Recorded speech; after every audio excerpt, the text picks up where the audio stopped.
Uşaqların həyatında süni intellektin rolu sürətlə artır. Məktəb dərslərindən tutmuş ev oyunları və ünsiyyətə qədər. Yeni nəsli formalaşdırır ki, mütəxəssislər artıq onu Generation AI adlandırır. Bu barədə The Economist nəşri yazıb. Artıq uşaqlar həm məktəbdə, həm evdə süni intellektdən misli görünməmiş şəkildə istifadə edirlər. Məqalədə qeyd olunur ki, uşaqlar süni intellektin həm pionerləri, həm də sınaq obyektləridir. Amma bunun üstünlükləri olduğu qədər ciddi riskləri də var. Amerika Birləşmiş Ştatlarında əksər məktəblərdə süni intellekt artıq dərslərin ən adi hissəsinə çevrilib. Rand Corporation araşdırmasına görə Birləşmiş Ştatlarda orta məktəb müəllimlərinin 69%, şagirdlərin isə 61%-i artıq süni intellektdən istifadə edir. Nəşr qeyd edir ki, bu rahatlıq bəzi xoşagəlməz halların əmələ gəlməsinə zəmin yaradır. Khan Akademinin Pifagor adlı AI simulyasiyası 1-2 açar sözlə şagirdlərin bütün tapşırıqlarını həll edirdi. Bu isə müəllimləri şoka salmışdı. Digər tərəfdən hökumətlər bu prosesi sürətləndirməyə çalışır. ABŞ prezidenti Donald Trump məktəblərə süni intellektin bütün fənlərə inteqrasiya etməyə tövsiyə edən sərəncam imzalayıb. Çin 2030-cu ildən etibarən bütün məktəblərdə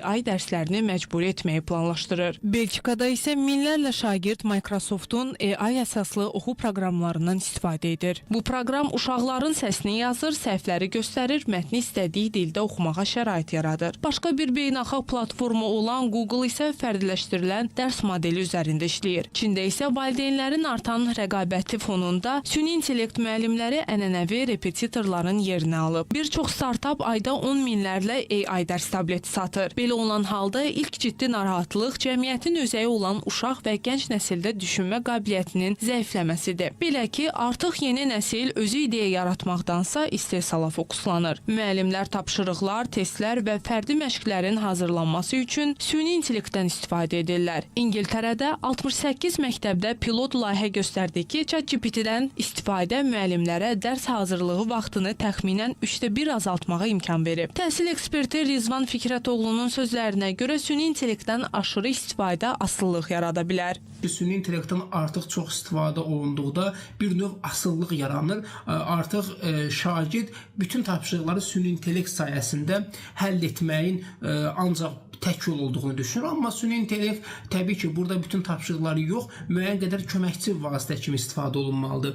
Sual oluna bilər ki, bəs yaxın gələcəkdə süni intellekt müəllimi əvəz edə bilərmi? Mən düşünürəm ki, bugün faktiki olaraq süni intellektin emosiyası yoxdur. Şagirdlə davranış məsələləridir və yaxud da psixoloji aspektlərdən baxanda bugün süni intellekt müəllimin yerini verə bilməz və ümumiyyətlə düşünmürəm ki, süni intellekt müəllimin yerini nə vaxtsa verə bilər. Burada öyrənmə, layihə əsaslı öyrənməni əsas götürür və bizim dediyimiz əsas məsələ ondan ibarətdir ki, süni intellekt sadəcə köməkçi vasitə ola bilər, müəllimə və yaxud da şagirdə müəyyən qədər köməkçi vasitə ola bilər. Yəni, öyrənməni sadəcə daha asanlaşdırır, daha tezləşdirir, müəyyən tapşırıqların həllində öz xidmətlərini göstərmiş olur, müəyyən yol göstərir, xəritə cızır ki, məsələn, bu formada öyrənmək və bu istiqamətdə hansısa məsələləri araşdırmaq, aydınlaşdırmaq daha faydalı olar, nəinki digər istiqamətlər. Common Sense Media'nın araşdırmasına görə Amerika Birləşmiş Ştatlarında gənclərin yarıdan çoxu mütəmadi olaraq süni intellektlə söhbət edir. 13%-i hər gün danışır. Hər 10 gəncdən biri süni intellekti dost və ya sevgili kimi görür. 1/3-i vacib problemlərini yaxınlarına deyil, ona danışır. Bu isə təhlükəli situasiyalara yol açır. ABŞ, Çin və Avropa artıq süni intellektin uşaqlara təsirini araşdırır. ABŞ Senatında uşaqlara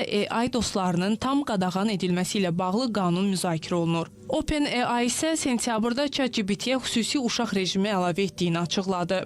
Qeyd edək ki, süni intellekt uşaq yaşını sürətlə dəyişdirir. Məktəbdən şəxsi həyata qədər. O, təhsil və yaradıcılıq üçün böyük imkanlar açır, lakin ciddi risklər daşıyır. Tənqidi düşüncənin itirilməsi və psixoloji asıllıq. Cəmiyyətin qarşısında duran vəzifə süni intellektin potensialından istifadə etməyi öyrənmək, onu insan qarşılıqlı əlaqəsinin və real təcrübənin yerinə qoymasına imkan verməməkdir.